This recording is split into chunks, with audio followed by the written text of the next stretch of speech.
ಆತ್ಮೀಯ ವೀಕ್ಷಕರೇ, ಬಾಸ್ ಟಿವಿಗೆ ಸ್ವಾಗತ. ನಾನು ನಿಮ್ಮ ಸಾದಿಕ್ ಶಾಲಿ. ಬೆಂಡೋಳಿ ಶಾಲಾ ಮಕ್ಕಳಿಗೆ ಕೃಷಿಯ ಪಾಠ. ನಮ್ಮ ಭಾರತ ಕೃಷಿ ಪ್ರಧಾನವಾದ ದೇಶ. ಆದರೆ ಇತ್ತೀಚೆಗೆ ಜನರಿಗೆ ಈ ವೃತ್ತಿಯ ಬಗ್ಗೆ ಆಸಕ್ತಿ ತುಂಬಾ ಕಡಿಮೆ ಆಗ್ತಿದೆ. ಇಡೀ ಜಗತ್ತಿನ ಎಲ್ಲಾ ಜನರಿಗೆ ಅನ್ನವನ್ನು ನೀಡುವವನೇ ರೈತ. ಆದ್ರಿಂದ ರೈತನನ್ನು ನಾವು ದೇಶದ ಬೆನ್ನೆಲುಬು ಎನ್ನುತ್ತೇವೆ. ಇತ್ತೀಚೆಗೆ ರೈತನ ಬಗ್ಗೆ ಹಾಗೂ ಅವನ ಕಾರ್ಯದ ಬಗ್ಗೆ ಗೌರವ ಕಡಿಮೆ ಆಗ್ತಿರುವ ಹಿನ್ನೆಲೆಯಲ್ಲಿ ರೈತರು ಹಾಗೂ ಬರುವಂತಹ ಪೀಳಿಗೆ ಕೃಷಿಯಿಂದ ವಿಮುಖರಾಗ್ತಿರುವುದನ್ನು ಕಾಣುತ್ತೇವೆ. ಇದನ್ನು ಹೋಗಲಾಡಿಸಿ ಅನ್ನದಾತನ ಬಗ್ಗೆ ಗೌರವವನ್ನು ಹೆಚ್ಚಿಸುವ ನಿಟ್ಟಿನಲ್ಲಿ ಸರ್ಕಾರಿ ಹಿರಿಯ ಪ್ರಾಥಮಿಕ ಶಾಲೆ ಬೆಂಡೋಣಿ ಮಕ್ಕಳಿಗೆ ಕೃಷಿಯ ಮಹತ್ವದ ಬಗ್ಗೆ ಅರಿವು ಮೂಡಿಸುವ ಸಲುವಾಗಿ ಶನಿವಾರ ಸಂಭ್ರಮ ದಿನದಂದು ಬ್ಯಾಗ್ ರಹಿತ ದಿನದ ಅಂಗವಾಗಿ ಪರಿಸರದೆಡೆಗೆ ಮಕ್ಕಳ ಪಯಣ ಕಾರ್ಯಕ್ರಮವನ್ನು ಹಮ್ಮಿಕೊಳ್ಳಲಾಗಿತ್ತು. ಮಕ್ಕಳಿಗೆ 4 ಕೊಠಡಿಗಳ ಮಧ್ಯೆ ಇರುವುದೆಂದ್ರೆ ಬೋರು, ಆದರೆ ಪರಿಸರದೆಡೆಗೆ ಕಲಿಕೆ ಅಂದ್ರೆ ಅವರು ಜೋರು. ಅದಕ್ಕಾಗಿ ಮಕ್ಕಳಿಗೆ ಕೃಷಿಯಲ್ಲಿ ಬಳಸುವಂತಹ ಪ್ರತಿಯೊಂದು ಉಪಕರಣಗಳನ್ನು ಶಾಲೆಯ ಎಸ್ಡಿಎಂಸಿ ಅಧ್ಯಕ್ಷ ವಿಠಲ್ ಕಪನೂರ ಹಾಗೂ ಗೌರವ ಶಿಕ್ಷಕ ಅಮರೇಶ್ ಪ್ರತಿಯೊಂದು ಕೃಷಿ ಉಪಕರಣಗಳನ್ನು ತೋರಿಸ್ತಾ ಅವುಗಳನ್ನು ಯಾವ ಹಂತಗಳಲ್ಲಿ ಬಳಸಲಾಗ್ತದೆ ಎಂಬುದನ್ನು ಸಂಪೂರ್ಣವಾಗಿ ತಿಳಿಸಿಕೊಟ್ರು. ಮಕ್ಕಳು ಕೃಷಿ ಉಪಕರಣಗಳನ್ನು ತಿಳಿದುಕೊಂಡು ಗದ್ದೆಗೆ ದೌಡಾಯಿಸಿ ಭತ್ತವನ್ನು ನಾಟಿ ಮಾಡಲು ಮಣ್ಣನ್ನು ಹೇಗೆ ಹದಗೊಳಿಸುತ್ತಾರೆಂಬುದನ್ನು ಸಂಪೂರ್ಣವಾಗಿ ವೀಕ್ಷಿಸಿ, ಭತ್ತ ಪ್ರಮುಖ ಆಹಾರ ಬೆಳೆಯಾಗಿದ್ರು ಇಂದು ಹೆಚ್ಚಿನ ಮಕ್ಕಳಿಗೆ ಭತ್ತವನ್ನು ಯಾವ ರೀತಿ ಉತ್ಪಾದಿಸಲಾಗ್ತದೆ, ಭತ್ತವನ್ನು ಯಾವ ರೀತಿ ನಾಟಿ ಮಾಡಲಾಗ್ತಿದೆ, ಭತ್ತದಿಂದ ಅಕ್ಕಿಯನ್ನು ಹೇಗೆ ತಯಾರಿಸುತ್ತಾರೆ ಎಂಬ ಅರಿವನ್ನು ಮೂಡಿಸುವ ಸಲುವಾಗಿ ಶಾಲಾ ಶಿಕ್ಷಕರಾದ ಸುನೀತಾ ಮೇಡಮ್ ಅವರ ನೇತೃತ್ವದಲ್ಲಿ ಮಕ್ಕಳ ತಂಡವು ಭತ್ತದ ಸಸಿಗಳನ್ನು ಹದಗೊಂಡ ಗದ್ದೆಯಲ್ಲಿ ನಾಟಿ ಮಾಡುವುದರ ಮೂಲಕ ನಾಟಿ ಮಾಡುವ ವಿಧಾನವನ್ನು ಅನುಭವದ ಮೂಲಕ ತಿಳಿದುಕೊಂಡ್ರು. ಮಕ್ಕಳ ಖುಷಿಗೆ ಪಾರವೇ ಇರಲಿಲ್ಲ.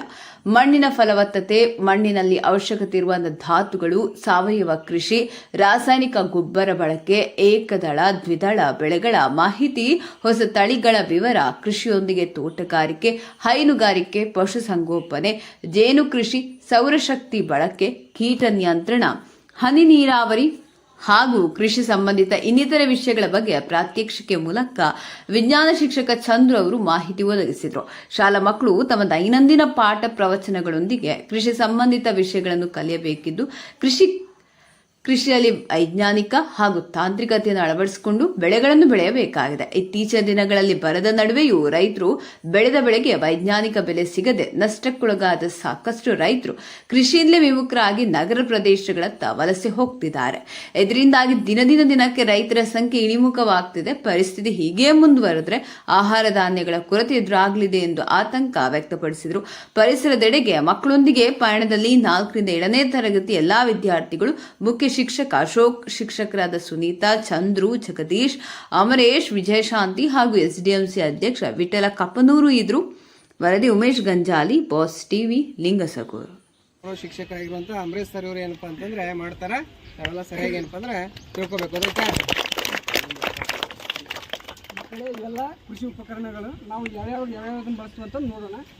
ಇದನ್ನು ಮುಂಚಿತವಾಗಿ ಬಿತ್ತಕ್ಕಿನ ಮೊದಲು ಇದನ್ನ ಏನು ಕುಂಟೆ ಅಂತ ಕರಿತೀವಲ್ಲ ನಾವು ಮುಂಚಿತವಾಗಿ ಬಿತ್ತಕ್ಕಿನ ಮೊದಲಾಗಿ ಅರ್ಗಕ ಬಳಸ್ತೀವಿ. ಕಳೆಗಳನ್ನು ಹದ ಮಾಡಕ್ಕೆ ಬಳಸ್ತೀವಿ. ಅದು ಹೊಲವನ್ನು ಹದ ಮಾಡೋಕೆ ಇದನ್ನು ಬಳಸ್ತೀವಿ ಉಪಕರಣವನ್ನು. ಇದನ್ನು ಬಳಸಿದ ನಂತರ ನಾವು ಈ ಕೂಡಿಗೆಯನ್ನು ಬಳಸ್ತೀವಿ. ಈ ಕೂಡಿಗೆ ಒಳಗೆ ಏನೇನು ಬರ್ತಾವಂದ್ರೆ ಈ ಮೊದಲು ಈ ಎತ್ತಿಗೆ ನಗವನ್ನು ಊಡಿ ನಂತರ ಈ ಕೂರಿಗೆಯನ್ನು ಅದಕ್ಕೆ ಅಟ್ಯಾಚ್ ಮಾಡಿ ಇದೇ ಐತಲ್ಲ ಮಿಣಿ ಅಂತ ಕರೀತಾರೆ. ಈ ಮಿಣಿಯನ್ನು ಊಡಿ ಕಾಯಿಸಿ ನಂತರ ಈ ಹೊಲವನ್ನು ಊಡ್ತಾರೆ. ಹೊಲ ಊಡಿದ ನಂತರ ಬಿತ್ತಲು ಇದರ ಮುಖಾಂತರ ಕಾಳುಗಳನ್ನು ಹಾಕಿದಾಗ ಸಮನಾಗಿ 3 ತಾಳುಗಳಿರ್ತವೆ. ಅವು ತಾಳುಗಳಲ್ಲಿ ಸಮನಾಗಿ ಬೀಜಗಳನ್ನು ಬಿಟ್ಟಾಗ ಮಾತ್ರ ಸರಿಯಾಗಿ ನಾಟಿಗೆಯನ್ನು ಬರ್ತದೆ. ಇದು ಬಿತ್ತಿದ ನಂತರ ಮತ್ತೆ ಒಳ್ಳೆ ಏನು ಮಾಡ್ತಾರೆ, ಇವುಗಳ ಸಾಲುಗಳನ್ನು ಮುಚ್ಚಿಕೋಬೇಕಾಗಿರುತ್ತೆ. ಯಾಕಂದ್ರೆ ಗಾಳಿ ಆಡಬಾರ್ದಾಗಿರುತ್ತೆ ಬೀಜಗಳು. ಅವುಗಳನ್ನು ಮುಚ್ಚಿಕೊಳ್ಳೋಕ್ಕೋಸ್ಕರ ನಂತರ ಮತ್ತೆ ಒಳ್ಳೆ ಈ ಉಪಕರಣವನ್ನು ಬಳಸ್ತಾರೆ. ಇದೇನು ಕುಂಟಿ. ಮತ್ತೆ ಒಳ್ಳೆ ಅದರಿಂದ ಇರ್ತಕ್ಕಂಥ ಕಳೆಯನ್ನು ನಾಶವಾಗುತ್ತೆ ಮತ್ತು ಮಣ್ಣು ಸಮತಟ್ಟಾಗಿ ಬೀಜದ ಮೇಲೆ ಬೀಳುತ್ತೆ. ಈ ಉಪಕರಣವನ್ನು ಬಳಸ್ತಾರೆ. ಇದೇನಪ್ಪ ಅಂದರೆ ಇದು ಕುಂಟಿ. ತದನಂತರ ಈ ಉಪಕರಣವನ್ನು ಎಲ್ಲಿ ಬಳಸ್ತಾರೆ ಅಂದ್ರೆ ಇತ್ತೀಚಿನ ದಿನಗಳಲ್ಲಿ ಏನು ಸ್ವಲ್ಪ ಅಂತರ ಕಾಯ್ದುಕೊಳ್ಳೋಕ್ಕೋಸ್ಕರ ಮೆಣಸಿನ ಗಿಡ ಅಥವಾ ಹತ್ತಿಯನ್ನು ಬೆಳೆಯಲ್ಲಿ ಈ ಉಪಕರಣವನ್ನು ಬಳಸ್ತಾರೆ, ಕಳೆಯನ್ನು ನಿಯಂತ್ರಣಕ್ಕೋಸ್ಕರ.